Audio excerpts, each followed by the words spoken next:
वर्णानाम् अर्थसंघानां रसानां छन्दसामपि मंगलानां च कर्तारौ वंदे वाणी विनायकौ। नमामि सद्गुरुं शान्तं सच्चिदानंद विग्रहं पूर्णब्रह्म परानन्दम् ईशमाळन्दिवल्लभं माधुर्यरसकल्लोलां शिवशक्त्यैकरूपिणीम् अमृतानुभवार्थाय वंदे ज्ञानेशनन्दिनीम्। महायोगपीठे तटे भीमरथ्या वरं पुण्डरीकाय दातुं मुनीन्द्रैः समागत्य तिष्ठन्तमानन्दकन्दं परब्रह्मलिङ्गं भजे पाण्डुरङ्गं। पुण्डलीकवरदहारि विठ्ठल श्री ज्ञानदेव तुकाराम पंढरीनाथ भगवान की जय।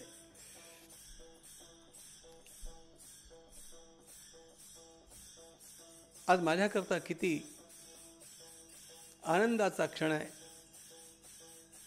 मला माझ्या वाणीनं वर्णन करता येत नाही। दरवर्षी पंढरीच्या वाटेवरती भगवंताचं नाम गात धुंद होऊन भक्तिभावामध्ये रमलेल्या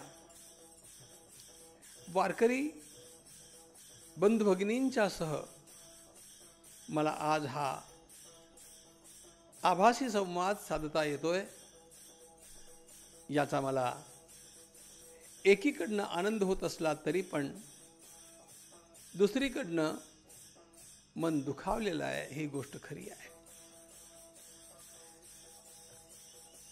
महाराष्ट्राची वारी परंपरा हे महाराष्ट्राचं अत्युच्च भूषण आहे, ते महाराष्ट्राच्या संस्कृतीचं वैभव आहे आणि हे वैभव प्रदीर्घ काळापासून चालत आलेलं आहे। जगातल्या ज्या ज्या व्यासपीठावरती मी गेलो त्या त्या व्यासपीठावरती मी आवर्जून हे सांगितलं की ज्यानं आपल्या आयुष्यामध्ये दोन गोष्टी बघितल्या नाहीत त्यानं भक्ती क्षेत्रातलं खूप मोठं गमावलं। त्यातली पहिली गोष्ट तीर्थराज प्रयाग या ठिकाणी भरणारा कुंभमेळा आणि दुसरी गोष्ट दरवर्षी भगवान विठुरायाच्या भेटीला निघणाऱ्या सगळ्या भागवत धर्मीय संतांच्या या पालख्या ज्या वारीसोबत येतात तो अनुपम्य सोहळा ज्यांनी आपल्या नेत्रांनी पाहिला नाही त्यांनी खूप खूप गमावलं, ते फार मोठ्या आनंदाला वंचित राहिले असं मला सहजपणे सांगता येतं। मी सांगत आलोय, खरोखरी धन्य आमच्या त्या संतांची ज्यांनी हा विलक्षण उपक्रम शतकानुशतक चालू ठेवला। या उपक्रमाचा म्हणजे वारीचा जेव्हा मी विचार करतो तेव्हा अनेक भावभावनांनी माझं मन भरून येतं। भगवान आदिशंकराचार्य महाराज जेव्हा पंढरपूरला आले तेव्हा त्यांनी जे स्तोत्र गायलं त्या स्तोत्रामध्ये त्यांनी पंढरीला महायोगपीठ असं नाव दिलं। महायोगपीठे तटे भीमरथ्या वरं पुण्डरीकाय दातुं मुनीन्द्रैः समागत्य तिष्ठन्तमानन्दकन्दं परब्रह्मलिंगम भजे पांडुरंगम। अशा प्रकारे त्यांनी वर्णन केलं। त्यांचा हा पहिला शब्द अत्यंत विलक्षण आहे। त्यांनी पंढरीला आणि भगवान पांडुरंगाच्या त्या आसनाला महायोगपीठ असं नाव दिलं। महायोगपीठे तटे भीमरथ्या। चंद्रभागेच्या तीरावरती महायोग पीठावरती विराजमान असलेल्या भगवान पांडुरंगाच्या मूर्तीला नाही बरं,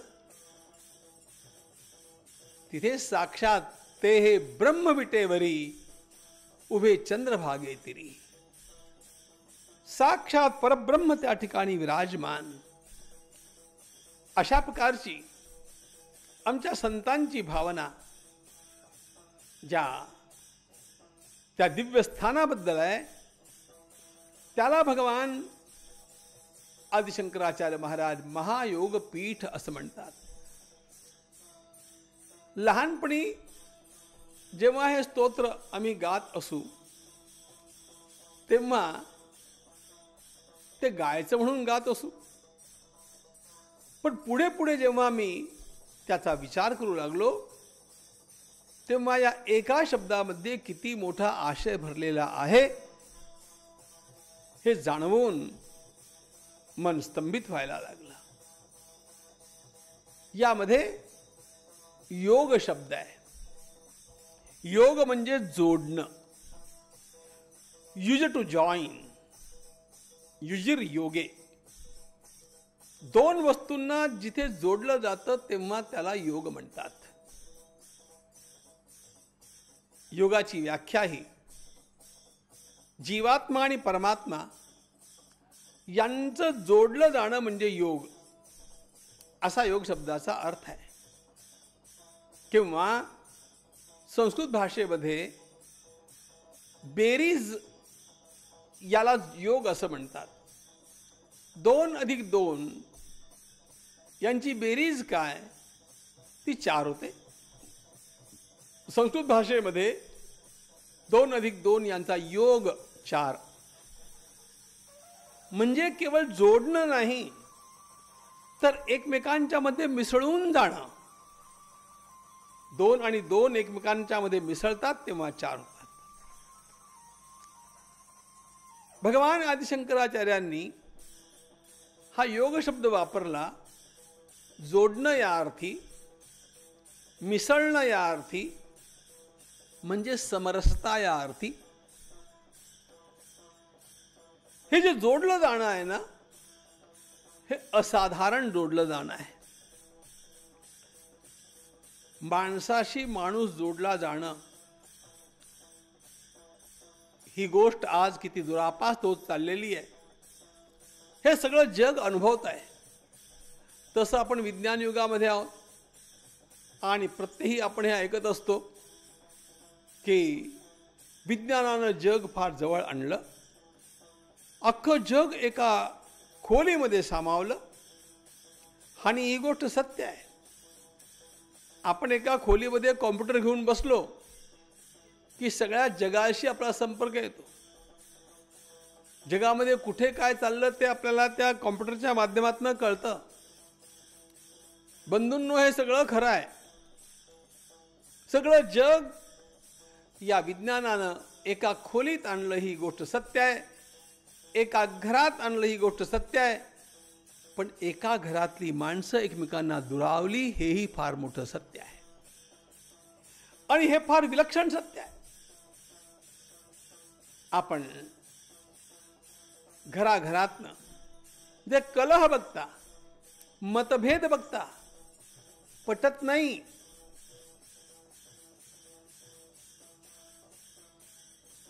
पिता पुत्रांचं पटत नाही, पती पत्नीचं पटत नाही, भावा भावांचं पटत नाही, सगळ्यांशीच पटत नाही, अशा प्रकारची गोष्ट झाली आहे. असं झालं, फेसबुकवरती मित्र आहेत 4000, पण संकट आलं की धावून येणारा कोणीच नाही. आपण सुधारतो आहोत की आपण अधोगतीला जातो आहोत. आमचं गाव असं होतं, कधीही दुखण्या खुपण्याला एकट्या व्यक्तीला मी एकटा आहे असं वाटत नव्हतं. कुठल्याही संकटामध्ये मी एकटा आहे असं वाटत नव्हतं. मला माझं बालपण आठवतं. एखाद्या घरी लग्नकार्य निघालं की त्या घरधण्यावरती फार भार नसायचा, अख्खं गाव राबायचं. त्यांना असं वाटायचं की आपल्या लेकीचं लग्न आहे.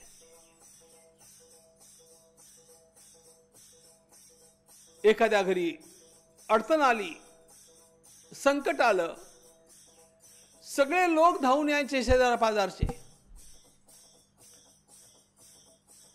शेजार पाजारचे लोक सोडा, गावातले तर फार दूर राहिले. आता घरातले लोक घरातल्या लोकांची चौकशी करतात का, हा मुख्य प्रश्न आहे. कित्येक तर महाभागांनी आपल्या आई वडिलांना वृद्धाश्रमाची वाट दाखवली आणि त्या ठिकाणी नेऊन ठेवलं. ते धुरणारे नेत्र मी बघितलेले आहेत की ज्यांना आपल्या नातवंडांना भेटता येत नाही. आपल्या समोर अमेरिका आहे काय? अमेरिका सुखी देश आहे असं तुम्हाला वाटतं काय? मी अमेरिकेत फार हिंडलो,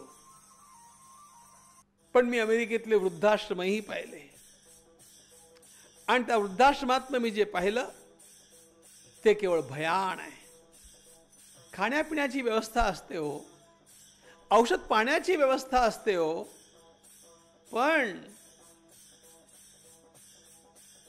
मनुष्य म्हणजे केवळ शरीर नाही ना.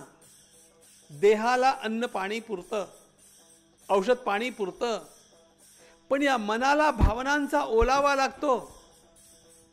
या मनाला आसपास किलबिल करणारी नातवंड लागतात. या मनाला विचारपूस करणारी सून आवश्यक वाटते. या मनाला येऊन नमस्कार करणारा पुत्र हवा असतो. त्यानं मन भरतं. आज हे सगळं दुर्लभ होऊन गेलं. काय झालं? तंत्रज्ञानानं माणसं जवळ आल्यासारखा आभास निर्माण झाला, पण प्रत्यक्ष माणसं माणसांच्यापासून दुरावली. माणसांची मन माणसांच्यापासून दुरावली. अरे गावातली नाही, घरातली सुद्धा दुरावली. घरातली नाही, एका एका खोलीतली सुद्धा दुरावली. नवरा बायकोचं पटत नाही. आपल्या समाजाकडे बघा, म्हणजे लक्षात येईल की घटस्फोटाचं प्रमाण किती वेगानं वाढत आहे. का एकमेकांचं पटत नाही, का एकमेकांशी आपण जुळवून घेत नाही. मला माझा मुद्दा नीट लक्षात आहे. सांगायचं मला हे आहे की एक एक घरातली समरसता साधनं अवघड असताना आमच्या संतांनी संपूर्ण समाजाच्या समरसतेचा प्रयोग केला. किती मोठी गोष्ट आहे. त्यांना असं वाटतं की सगळा समाज जोडला पाहिजे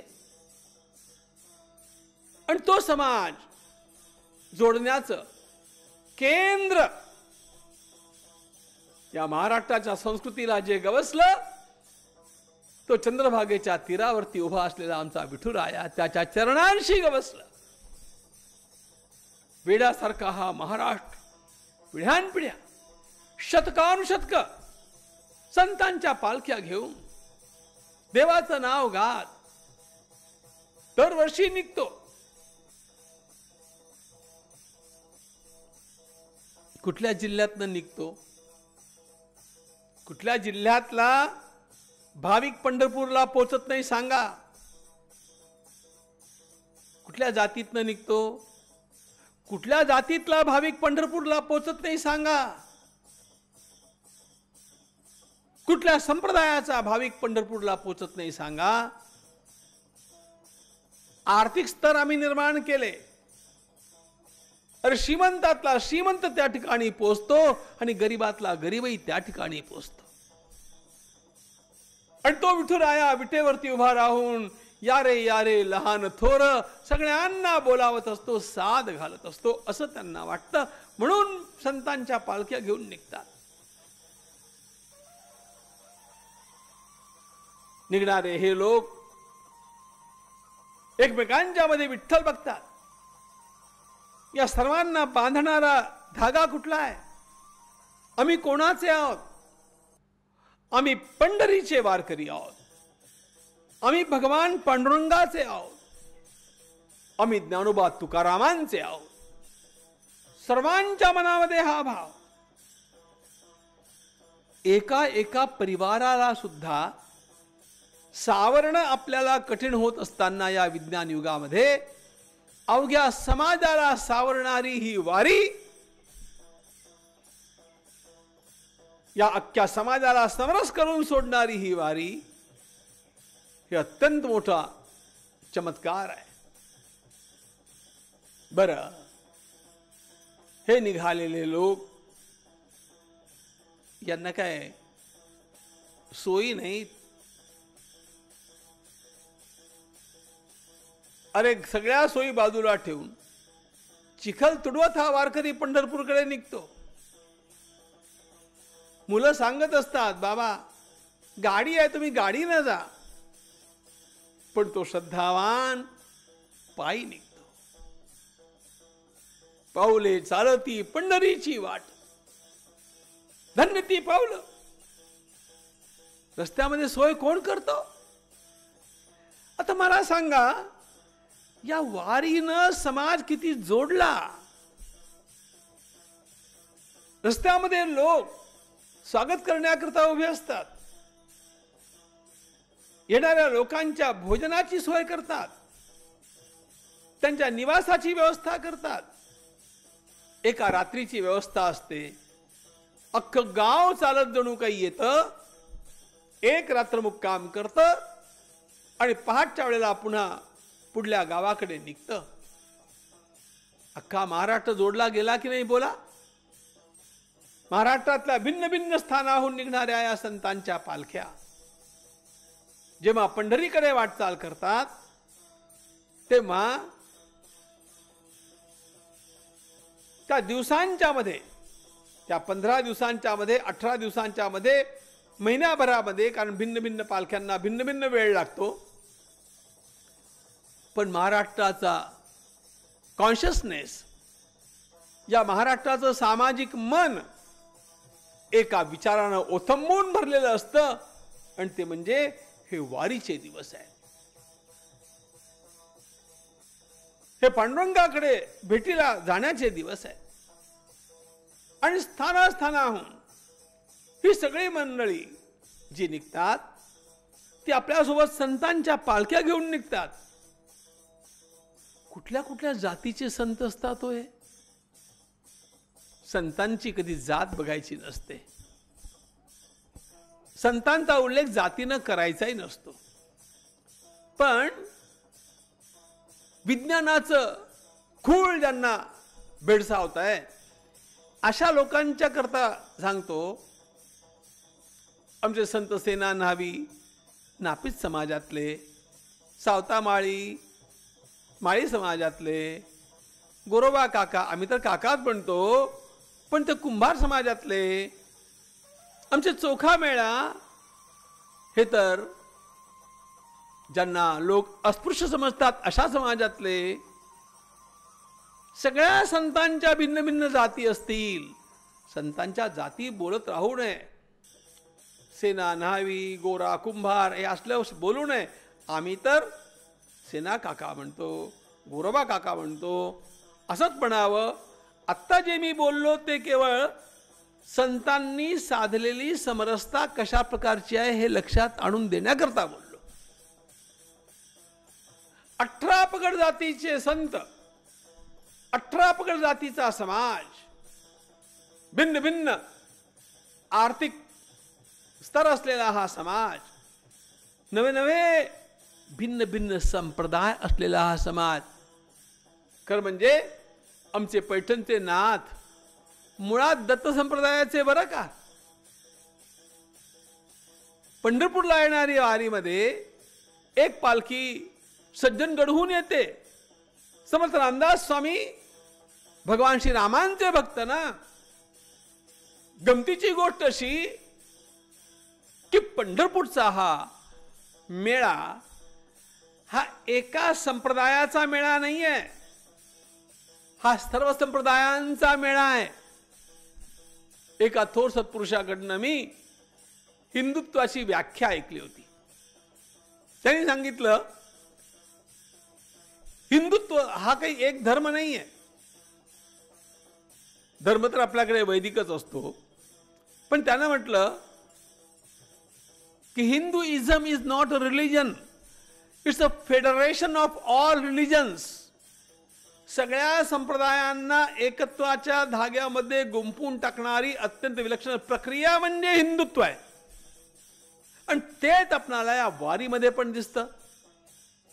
या वारीमध्ये येत नाही, पोचत नाही असा महाराष्ट्रातला कानाकोपरा नाही, असा एखादा संप्रदाय नाही, अशी एकही जात नाही. इथे स्त्री पुरुष कोणी बघत नाही, इथे संपन्न विपन्न कोणी बघत नाही. सगळे फक्त एकच जातीचे असतात आणि ती जात म्हणजे पंढरीचा वारकरी.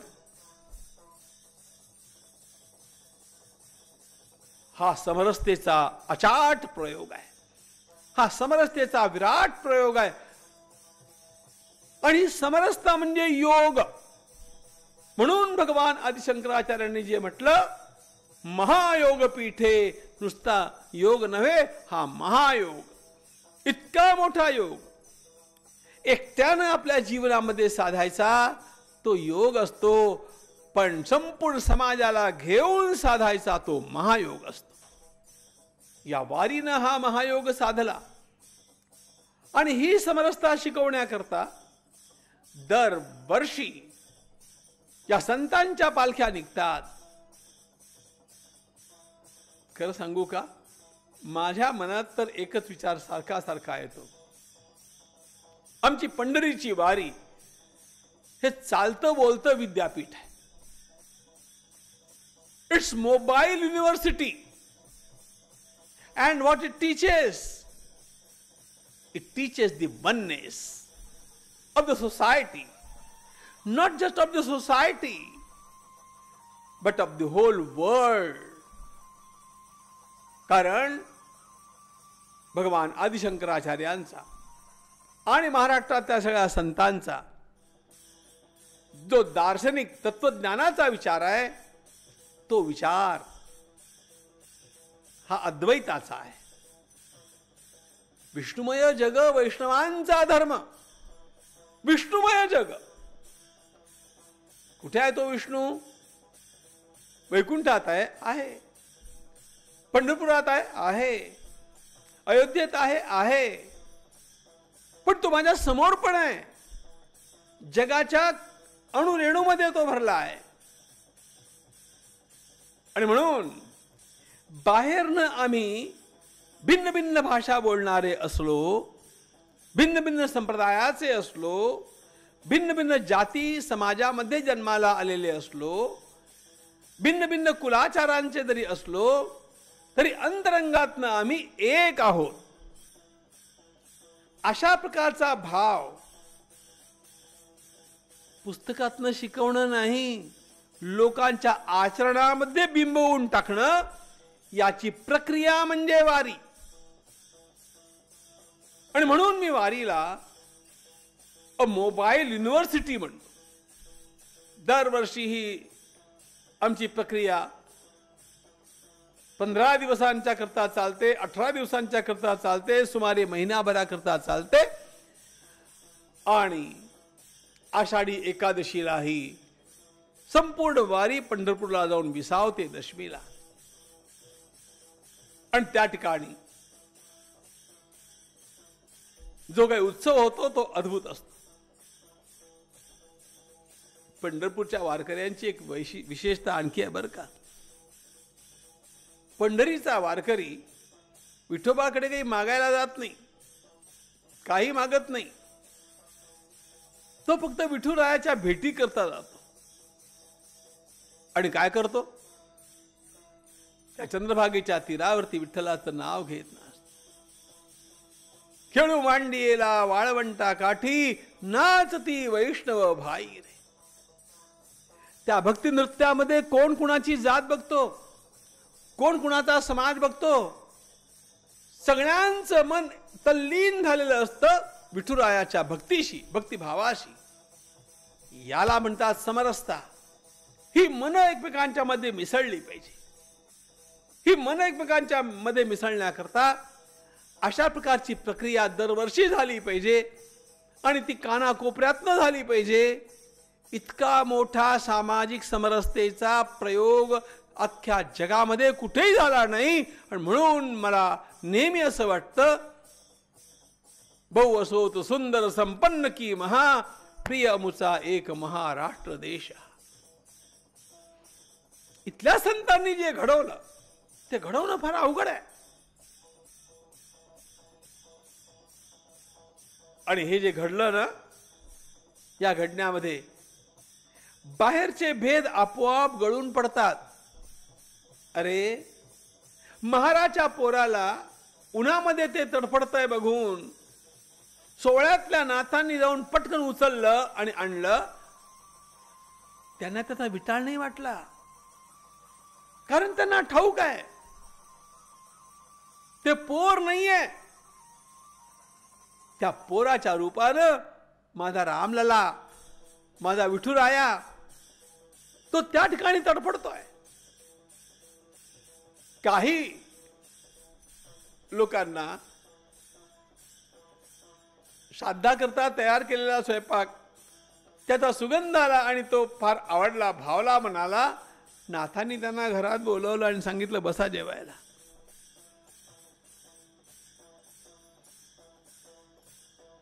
ही जातीची व्यवस्था, हे केवळ डिव्हिजन ऑफ लेबर, अशा प्रकारची प्रक्रिया आमच्या पूर्वजांनी त्यावेळेला आवश्यक म्हणून केली आणि बाळगली. पण अंतरंगामध्ये मात्र हा भाव त्यांनी कायम ठेवला की आम्ही सगळी भगवंताची लेकराव. जे जे भेटते भूत ते ते मानिजे भगवंत, हा भक्तियोग निश्चित जाण माझा. अशा प्रकारची भक्ती ज्या ज्ञानोबारायांनी शिकवली, त्यांच्या मनामध्ये भेदभावाचा विचार येईल कसा. आणि हा संस्कार या समाजाला कायम मिळत राहावा याच्याकरता त्यांनी आरंभ केलेली प्रक्रिया म्हणजे ही वारीची प्रक्रिया. महायोग पीठे तटे भीमरथ्या.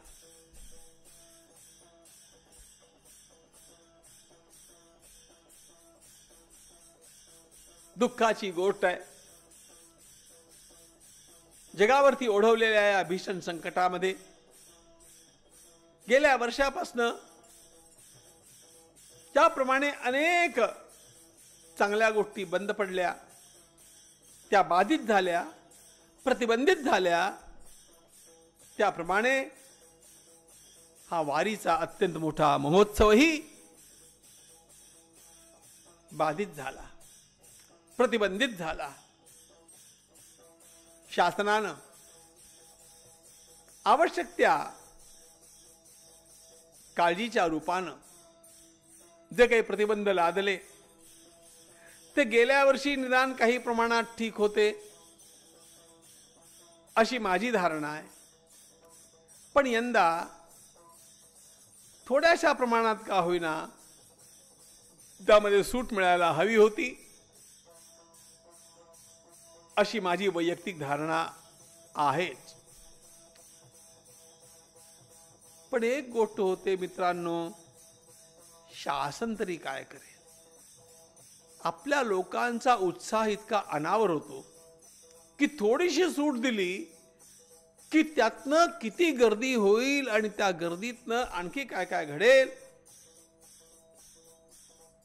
तसं न घडो ही काळजी शासनाला वाटली असेल म्हणून त्यांची आलोचना न करता, टीका न करता आज आपल्याला, कारण आपण सगळे शिस्त पाळणारे लोक आहोत, आपण गैरशिस्त लोक नाही आहोत. आपल्याला संतांनी शिस्त शिकवली. आपल्या शिस्त पाळण्याच्या स्वभावाचा जर गैरफायदा शासन घेत असेल पण त्याच्याकरता जर आमचे काही संत आंदोलनादिक करत असतील तर मी त्यांना वावगं नाही म्हणणार, पण शासनाच्या लक्षात या गोष्टी आणून देणं आवश्यक तितक्या दिल्या पाहिजेत. पण शेवटी शिस्त आपण पाळली पाहिजे. आणि या दृष्टीनं जेव्हा मी आत्ताच्या या वारीचा विचार करतो तेव्हा मला असं वाटतं की सामाजिक समरसतेचा संदेश देणारी ही वारी जी संतांनी आरंभ केली आणि आपणाला भगवंताशी जोडता जोडता एकमेकांशी जोडत जोडत सुद्धा जाण्याकरता इतकं सुंदर वातावरण निर्माण केलं.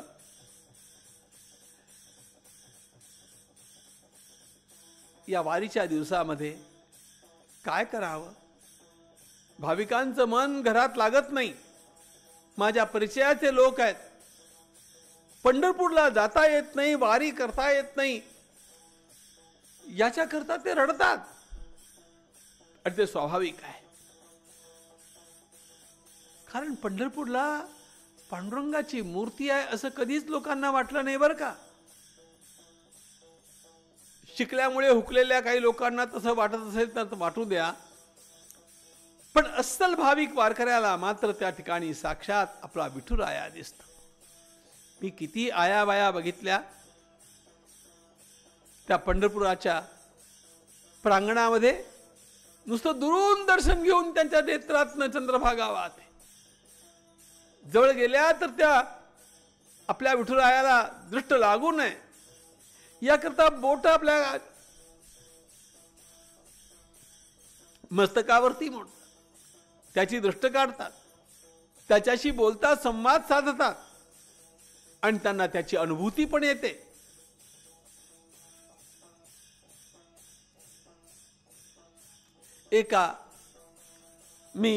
काही वर्ष मी पंढरपूरच्या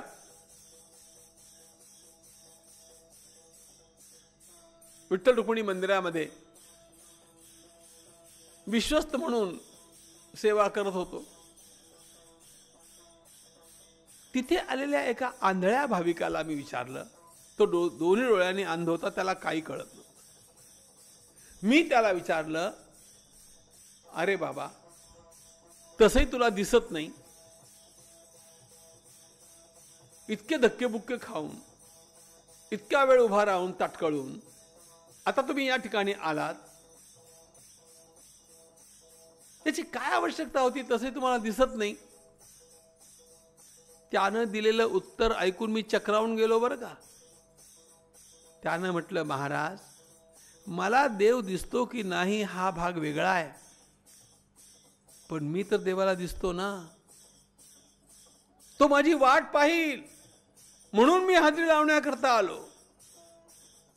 त्याच्या या उत्तरामध्ये मला भक्तीचे किती ग्रंथ दिसून गेले. दरवर्षी मी येतो, यंदा कानी आलो, तो माझी वाट पाहिल, ही ती त्यांची भावना आहे ना. ही काय गोड भावना आहे, आणि ही असंख्य लोकांच्या अंतःकरणामध्ये नांदते बरं. म्हणून हा समाज अलोट गर्दी करत त्या ठिकाणी जातो. आणि म्हणून यंदा जाता येत नाही याकरता खंतावलेले, दुःखी झालेले लोक मला ठाऊक आहेत. ते मला विचारतात, काय करावं, काय करावं. माझ्या मनात एक विचार आला. भगवद्गीतेमध्ये भगवंताने एक गोष्ट सांगितली आहे, भक्ती पूर्ण केव्हा होते. भगवंतानं म्हटलं की बघा, भक्ती पूर्ण तेव्हा होते जेव्हा दोन प्रकारे माझं दर्शन घेता येतं. दोन प्रकारे बरं का. यो माम पश्यति सर्वत्र सर्वंच मयि पश्यति तस्याहन्न प्रणश्यामी सच मे न प्रणश्यति. हे भगवंताचं गीतेतलं वाक्य आहे. यो माम पश्यति सर्वत्र म्हणजे जो मला सगळीकडे बघतो, सर्वंच मयि पश्यति जो सगळं काही माझ्यात बघतो,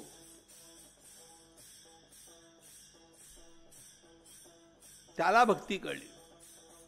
तस्याहन्न प्रणश्यामी सच मे न प्रणश्यति.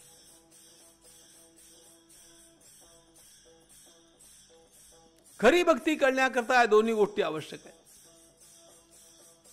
देवामध्ये सगळं काही बघायचं आणि सगळ्यामध्ये देव बघायचा, या दोन वेगळ्या गोष्टी आहेत. मी याला रोजच्या भाषेमध्ये सांगत असतो की जेव्हा आपण देवघरात पूजा करण्याकरता बसतो तेव्हा सगळं जग विसरून जा, सगळं जग आपल्या देवामध्ये बघा. देवात सगळं जग आहे की नाही? भगवद्गीतेच्या 11व्या अध्यायामध्ये विश्वरूप दर्शन करवताना भगवंतानं सगळं जग माझ्यामध्ये कसं आहे हे अर्जुनाला दाखवलं. यशोदा मातेनं कृष्णाला विचारलं, माती खाल्लीस का? भगवंतानं तोंड उघडलं आणि सगळं काही ब्रह्मांड माझ्या मुखामध्ये कसं आहे दाखवलं. सगळं काही देवात आहे. जेव्हा आपण पूजा करायला बसतो सगळं काही देवात आहे असं मानावं, सगळं काही विसरावं आणि देवामध्ये तल्लीन व्हावं. एक बात झाली. भक्तीचं दुसरं अंग काय आहे? दुसरं अंग आहे सर्वांमध्ये देव दिसला पाहिजे. ज्याप्रमाणे सगळं जग देवात दिसावं त्याप्रमाणे तो देव जगात सगळीकडे दिसावा. म्हणून पूजा करताना काय करावं मी सांगत असतो कथेमधनं की पहिल्यांदा एकांतामध्ये पूजा करून सगळं काही विसरून सगळं देवामध्ये बघा, देवात तल्लीन व्हा. पण तिथून उठला की देवाला तिथं सोडून नाही जायचं, मग त्या देवाला सगळीकडे बाहेर बघायचं म्हणजे भक्ती पूर्ण झाली. याचा आजचा संदर्भ असा आहे की जणू काही तो पांडुरंग परमात्मा आपली परीक्षा घेतोय.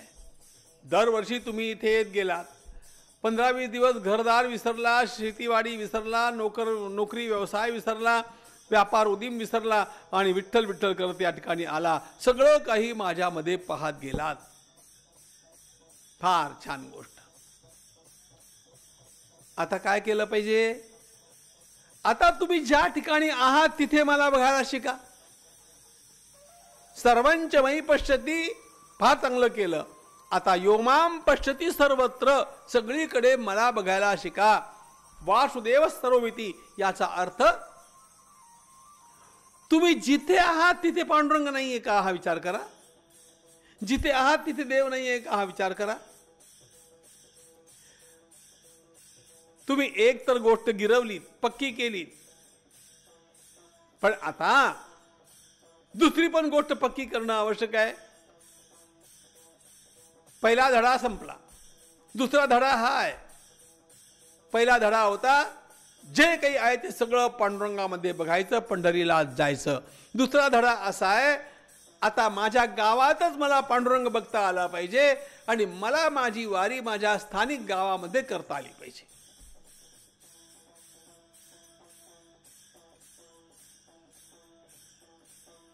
पंढरपूरला तर पांडुरंग आहेच हो, आपल्या गावात नाहीये का?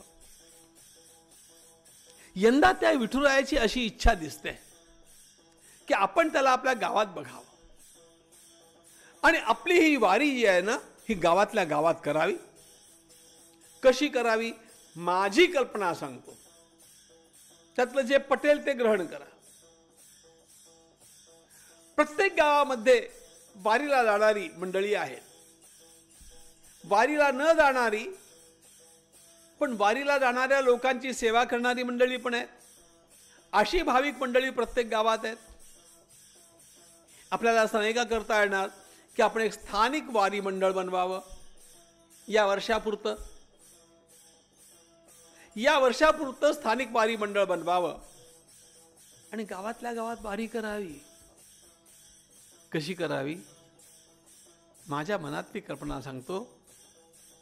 रोज आपल्या गावातल्या एकेका मंदिरात किंवा मंदिरासमोर जाऊन भजन करावं. आपल्या गावात किती मंदिर आहेत, आजचं भजन या ठिकाणी ते स्थानिक वारी मंडळानं ठरवावं. आजचं भजन या मंदिरात किंवा मंदिरासमोर, उद्याचं भजन त्या मंदिरात. अरे आपल्या गावातल्या ही देवदर्शनाला फार मोठं महत्व आहे की. पंढरपूरचा पांडुरंग आपल्याला आपल्याही गावातल्या मंदिरात बघता आला पाहिजे. म्हणून भिन्न भिन्न प्रकारच्या मंदिरामध्ये रोज ठरवून आज या मंदिरात, उद्या त्या मंदिरात, परवा त्या मंदिरात, परवा त्या मंदिरात, अगदी झाडून सगळ्या मंदिरांच्या मधनं जर तुम्ही गेलात ना गावात किती चैतन्य जागृत होईल बघा.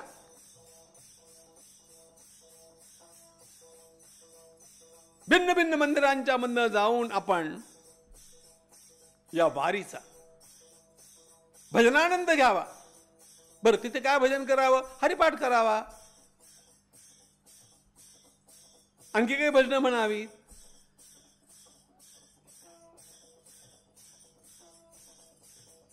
पहिली गोष्ट. दुसरी गोष्ट,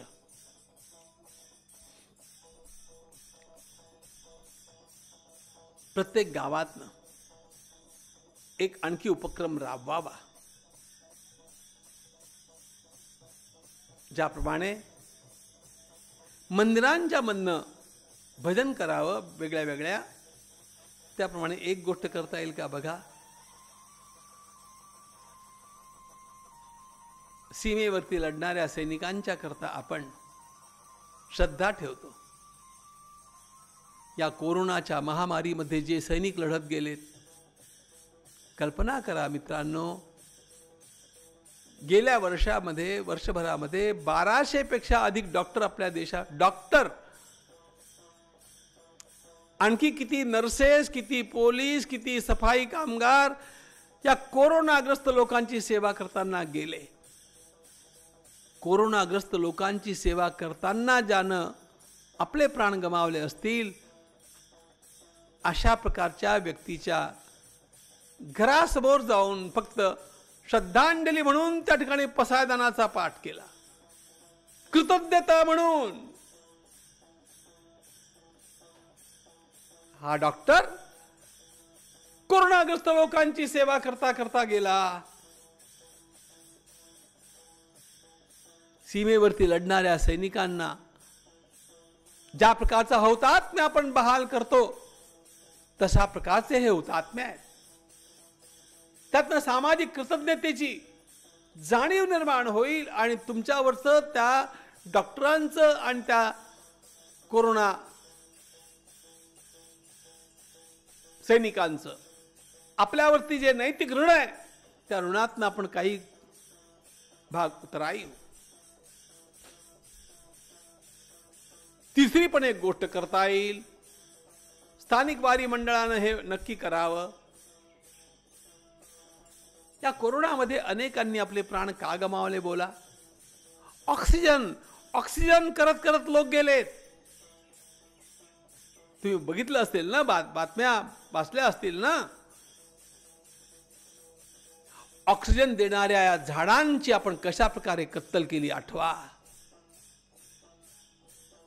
म्हणून जर खरोखर आपल्याला आपली श्रद्धा सक्रिय करून दाखवायची असेल, तर आपल्या गावात किंवा गावाच्या आसपास वृक्षारोपणाची मोहीम राबवा. आपल्या आदल्या पिढ्यांनी जे काही चुका केल्या असतील, त्याचं त्यानं परिमार्जन होईल. झाडं लावा, झाडं जगवा. ही मोहीम वारीचंच एक अंग आहे. आणखी एक काम करता येईल बंधूंनो, आणि ते म्हणजे चंद्रभागेबद्दल आपल्याला श्रद्धा आहे, गंगेबद्दल आपल्याला श्रद्धा आहे. आपल्या गावच्या नदीबद्दल पण असावी बरं का. आपल्या गावची नदी आपण कधी स्वच्छ केली का? आपल्या गावचं जलाशय कधी आपण स्वच्छ केलं का? तर गेल्या काही वर्षांमध्ये आपल्या पूर्व मुख्यमंत्र्यांनी गाव तेथे पाणवठा हे जे राबवलं धोरण, त्यामध्ये